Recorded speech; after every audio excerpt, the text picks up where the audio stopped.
This week, we take a look at Pope Francis's first few weeks as Pope, how he's made his mark on the Vatican, and what we're learning from him.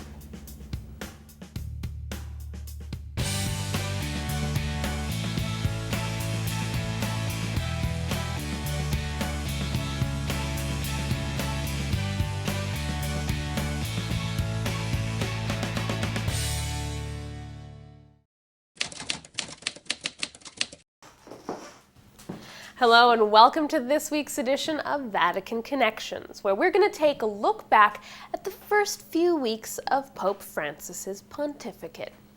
Now, his election was a surprise for many reasons. He wasn't on anyone's papabile list. In fact, many people discounted him as a possible pope because they thought at 76 he was too old. He was also the Archbishop of Buenos Aires, and there has never been a pope from South America or any part of the American continent. Of course, he is also a Jesuit, and while there have been Franciscan, Dominican, and Benedictine popes, there has never been a Jesuit pontiff. Then, of course, the new pope took the name Francis, a name that has never been used by a bishop of Rome. To get to know this new pope, then, we should really take a closer look at Saint Francis.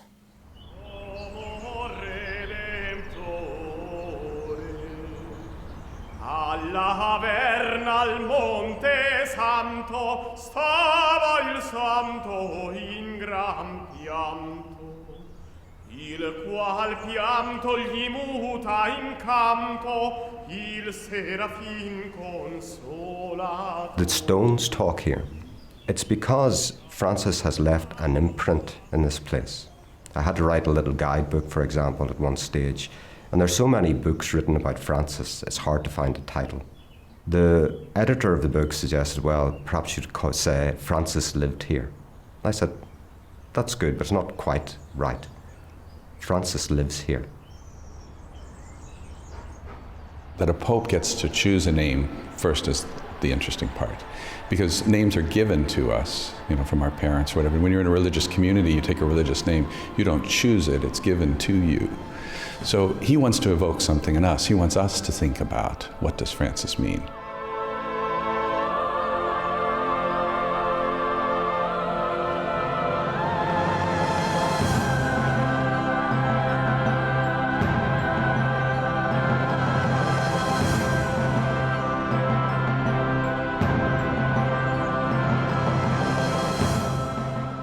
Francis's example is what we're looking at, of someone who was a radical Christian. We don't want to highlight so much Francis as we want to highlight what Francis did. I think that's what you will see in Pope Francis's life. He's calling us to look at Francis because Francis has inspired him. The simplicity that he has is its clarity, its ability to be understood in his actions. So I think really the actions, the simple actions, the simplicity that he chooses in his vestments, in what he does and how he does it, allows us a clarity, a transparency. When he speaks of Francis of Assisi, he also implies the person of Clare of Assisi. And Clare was the feminine dimension of Francis. Clare and Francis, even with 11, 12 year span in their lives of difference in years, Clare became aware of Francis as she was growing in Assisi and his strong attraction to the Lord, his strong attraction to conversion, his strong attraction to reconciling differences. And Clare, as a result of her family's background and living in the nobility part of Assisi, shared the same love for reconciling differences, shared the same desire to bring all things together, the poorest of the poor and the noblest of the nobility. The story of St. Francis is very beautiful, because Francis was very ambitious. He wanted to be the first, at the top in everything.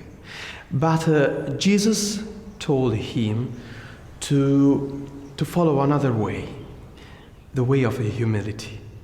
And this is very beautiful. And he began going to war. He was in jail for 1 year. And all these stories inside his stories, his life, were signs of the presence of God that was asking him to be humble. And Francis discovered that humility is the way to meet Jesus. And it is very beautiful when I listened to the name of the new Pope, Francis. Wow, I was close to cry. It was very, very beautiful. And I thought, it is a very humble man. And but the first step of this humility was the gesture of Pope Benedict leaving the place. And after this gesture of humility, a humble man, Pope Francis. I think it is a dilemma for everyone to live the life of simplicity and poverty according to their situation. And I think so far Pope Francis has shown us in the way he dresses, the way he wants to live, and the message that he brings across in his simplicity. Because with all the world looking at him, I think he still has in mind that the glory of the world passes, just as they used to say to popes when they were being crowned, as it were. So that passes, but there's one thing that doesn't pass, and the words of Jesus Christ. And that's what he intends to listen to.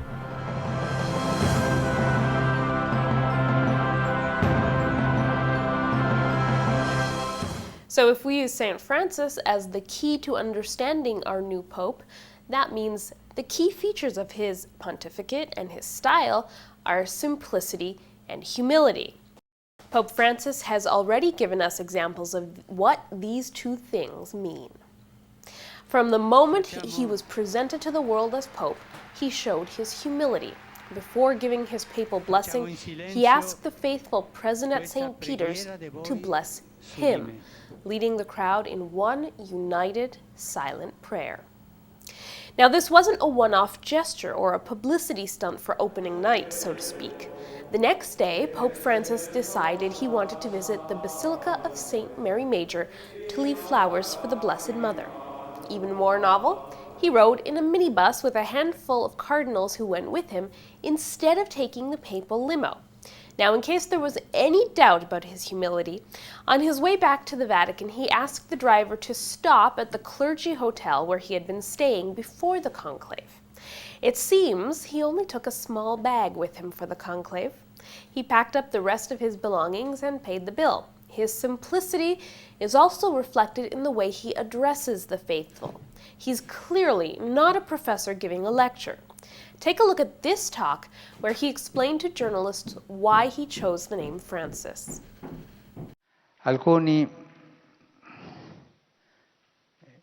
non sapevano perché il vescovo di Roma ha voluto chiamarsi Francesco. Alcuni pensavano a Francisco Saverio, a Francisco de Sales, anche a Francisco de Assisi. Io vi racconterò la storia. Nell'elezione io avevo accanto a me l'arcivescovo emerito di San Paolo e anche prefetto emerito della congregazione per il clero, il cardinale Claudio Umes, un grande amico, un grande amico.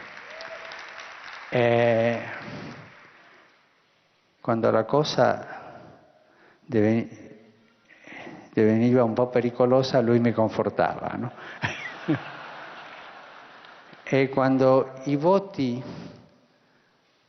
sono saliti a 2/3, viene l'applauso consueto perché è stato eletto il Papa. E lui mi abbracciò, mi baciò e mi ha detto: non ti dimentichi dei poveri. E quella parola è entrata qui, i poveri, i poveri.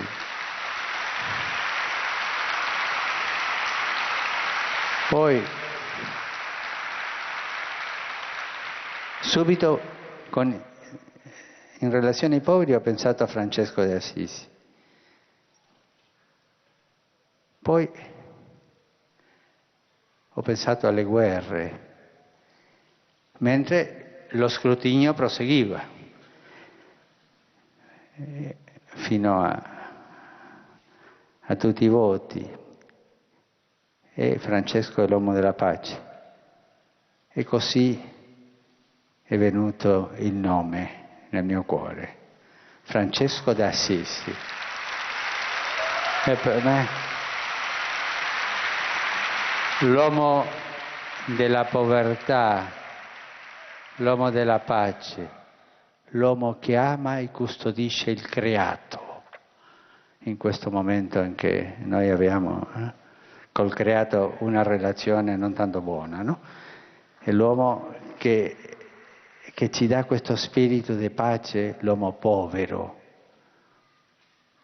Come vorrei una chiesa povera, e per i poveri.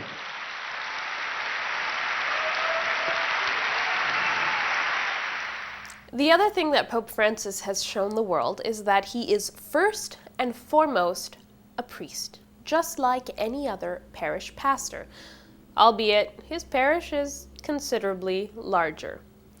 The first Sunday after his election, he decided he would celebrate Mass at St. Anne's Parish. This is a small church located just inside the Vatican gates, and most parishioners are Vatican employees and their families. Now, the most remarkable thing about this Mass is that it looked like any other Sunday Mass in any other parish. The best sign of his simplicity might just be his homilies. They are fairly short, sometimes totally off the cuff, and whether they are prepared or not, they contain perfect nuggets of teaching that anyone can understand. What Pope Francis is doing and preaching is nothing new. Simplicity and humility are two things that Christ himself practiced. But in today's world, these things can seem revolutionary. Now, truth be told, Pope Francis has parted a little bit with certain Vatican traditions, and he made his start on Holy Thursday.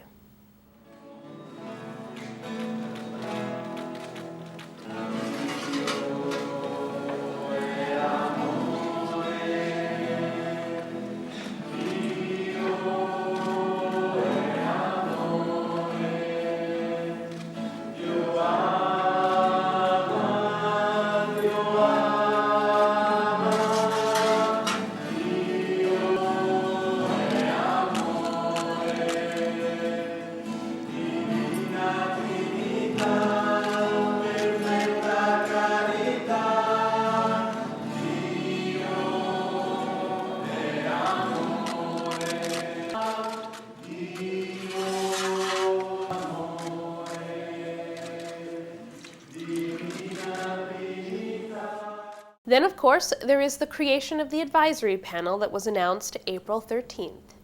The panel will advise the Pope as he looks carefully at the Roman Curia and the document that lays out how it functions. Pastor Bonus. Well, we have the papacy and we have the College of Bishops, which is the successors of the apostles, always with and under Peter. So there's and the Second Vatican Council developed the idea of collegiality as a complement to the Vatican I explanation of the papacy.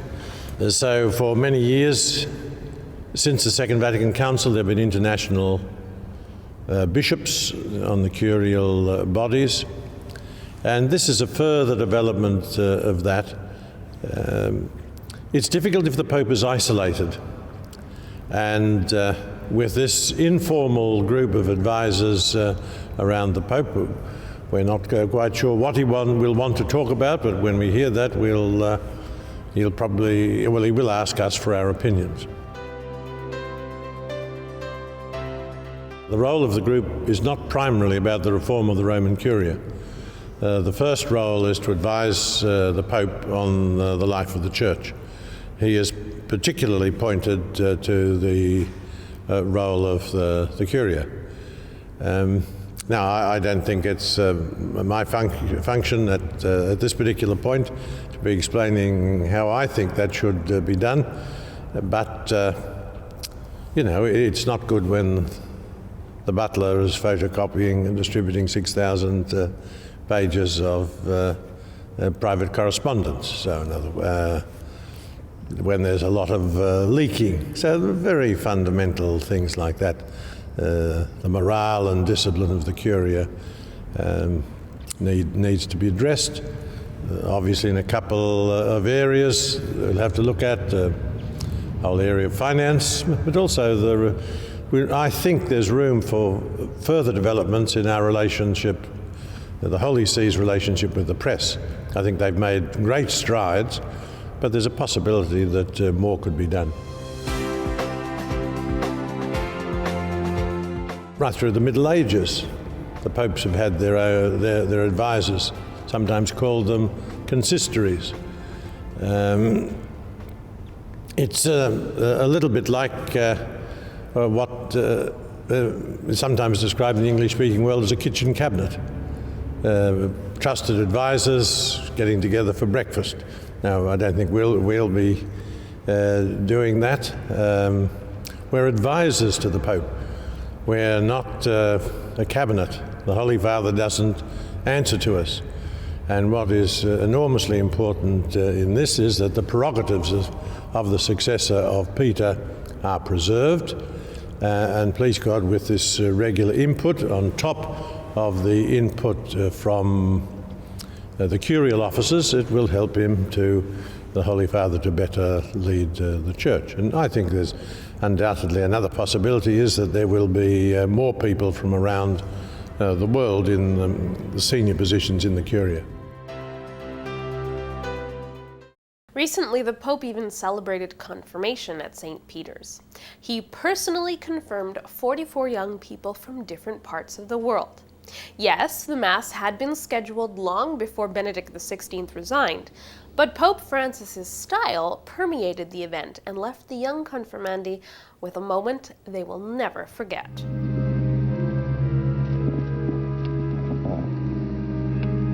Virgin Mary, ricevi il sigillo dello Spirito Santo che ti è dato in dono. La pace sia con te. With your spirit. I got up at like 5:10 because we have 3 girls that were getting ready, and it was someone had to shower first, then blow dry, and then the hair. So we got up super early, and then I think we took a taxi cab, and I actually have a lot of family members here. Altogether, we're like 12 people. So we got like 3 cabs, and we went over really early, and we were the first ones at the gate.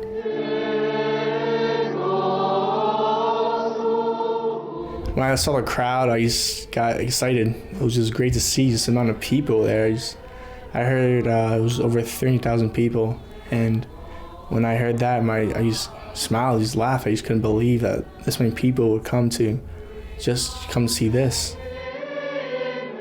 It was funny because the other kids from Italy that were just kind of going for the Mass, they came over and took pictures with me, and it was really cool.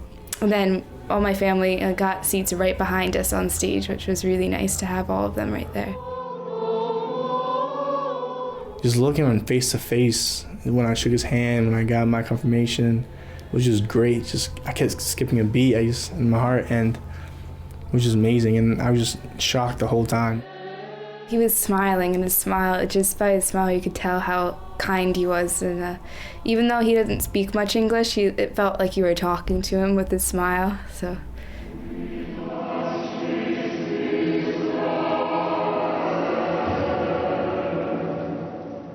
The Mass went by too fast, and I savored every single moment I could, and even though it was yesterday, I felt like it was just weeks ago, and I just wish I could go back and just replay the whole thing.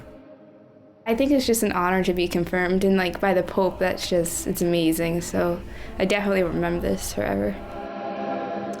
Now, what's the other Vatican tradition Pope Francis has left behind, or better yet, what new tradition has he started? Well, He's chosen not to move into the papal apartments. Instead, he's decided to stay at the Domus Santa Marta. Not only does this give him a chance to take his meals in the dining room with other guests and residents, it also gives him a chance to celebrate daily Mass in the guest house chapel with those other residents. Now, since he became Pope, he has celebrated morning Mass there, inviting a different group of Vatican employees to join him every morning. Now, as much as Pope Francis is clearly set in his ways as a priest who wants to get back to basics and teach his flock what that means, there will be challenges.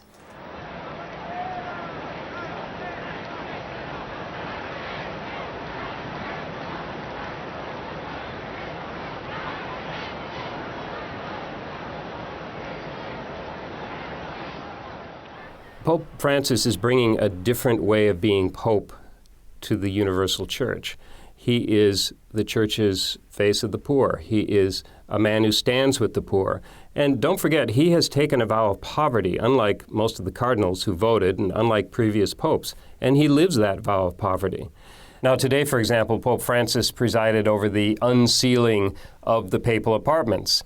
Now, how much he'll be able to do this in this rather opulent setting of the Vatican remains to be seen. But so far, he seems to be taking steps to, downplay the trappings of the papacy and be as down-to-earth as possible. And even before the conclave began, Vatican watchers were talking about the challenges the next pope would face, and chief among them was the issue of the infamous Vatican bureaucracy.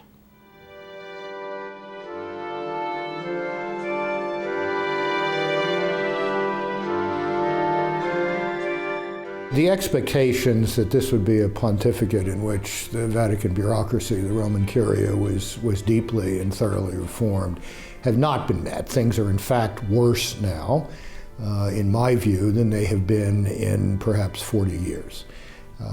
And everyone who does not have a vested interest in the status quo understands that a major task in the early going of the next pontificate is going to be not only to change structure, but to change attitude.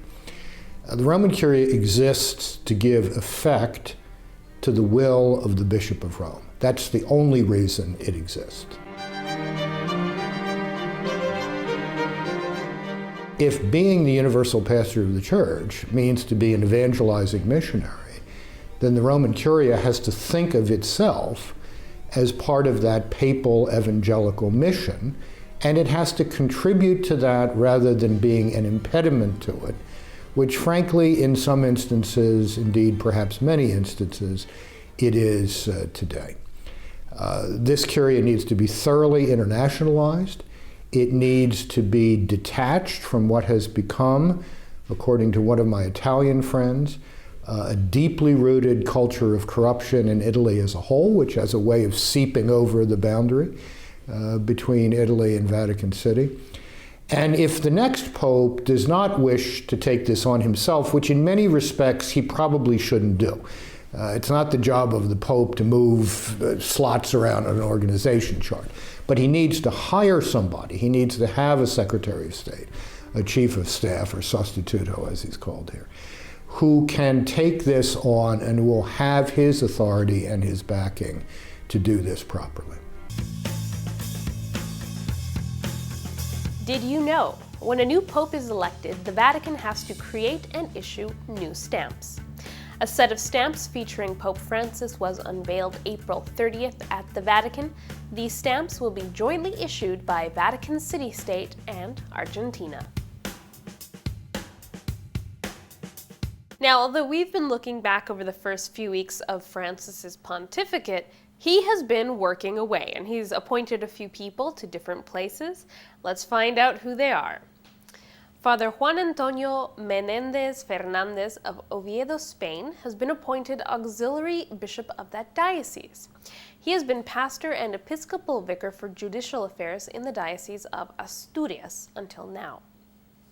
In South Africa, the Bishop of Klerksdorp has resigned, and Pope Francis has appointed Archbishop Boetie Taghagle of Johannesburg as Apostolic Administrator of Klerksdorp. In Colombia, Father Omar de Jesus Mejia Geraldo has been appointed Bishop of Florencia. He has served as the rector of the major seminary in La Ceja. And let's look back over what Pope Francis has been up to in the last week. Last Sunday, Pope Francis celebrated Mass at St. Peter's Square again. This time he confirmed 44 young people from different parts of the world. During his homily, he invited the young confirmandi to swim against the tide. He said he had an invitation to extend to them and to everyone present. Remain steadfast in the journey of faith with firm hope in the Lord. He added, "Pay attention, my young friends, to go against the current. This is good for the heart, but we need courage to swim against the tide. Jesus gives us this courage." He said there's nothing that can't be overcome. As long as we make room for God, He will give us the strength and courage we need. Pope Francis also said, "Commit yourselves to great ideals, to the most important things. We are Christians and we are not chosen by the Lord for little things." Pope Francis later led the Regina Coeli prayer, and before he began, he said he wanted to lift a prayer for those who were killed in the building that collapsed in Bangladesh and their families who mourn their loss. On Monday, the Pope met with outgoing Italian Prime Minister Mario Monti, who is now a senator. The two men met for about 20 minutes and spoke about the current situation in Italy, as well as the integration of the Eurozone. Senator Monti told the Pope that his own father was born in Argentina to Italian immigrants in 1900. And on Tuesday, Pope Francis met with Israeli Prime Minister Shimon Peres. According to the Prime Minister's webpage, he was invited by Pope Francis. The two men spoke about the situation in the Middle East. A Vatican communiqué said the issue of the city of Jerusalem was not overlooked during their conversation, and the conflict in Syria was discussed. Pope Benedict XVI returned to the Vatican on Thursday. A small delegation was waiting for him as his helicopter landed. He was taken to his new home, the Mater Ecclesia monastery, where Pope Francis was waiting for him. Now, the two took a moment to pray together in the chapel, side by side, and Pope Emeritus Benedict will live in the monastery and dedicate himself to praying for the Church. Vatican Connections is interactive. Send us your questions or comments by Facebook, Twitter, email, or post. Via email, send comments to info@saltandlighttv.org. And by post, send letters to 114 Richmond Street East, Toronto, Ontario, M5C 1P1, Canada. And that's it for this edition of Vatican Connections and our look at the beginning of Pope Francis's pontificate. Now, join us next week as we begin to celebrate the month of Mary. From everyone here, thanks for watching and see you next time.